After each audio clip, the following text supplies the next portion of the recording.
In this video, I'll show you how to contact WordPress support whenever you need help with your website. Don't forget to like and subscribe for more WordPress tips. First, open your web browser and go to wordpress.com. Make sure you're logged into your account. If not, enter your email and password. Then click Login to access your dashboard. Next, look at the top right corner of the screen for a question mark icon. This is the Help button.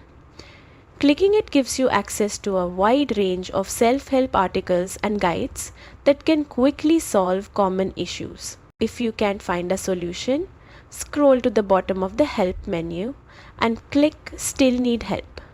This option connects you directly with the WordPress support team, who can provide personalized assistance for your issue. Before reaching out, it's helpful to prepare information like screenshots, error messages, and a clear description of the problem.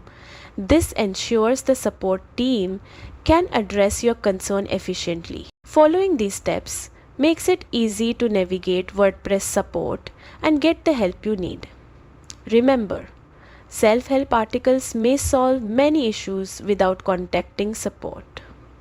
But the team is ready if you need personalized assistance. Thanks for watching, and I hope this guide makes contacting WordPress easier for you.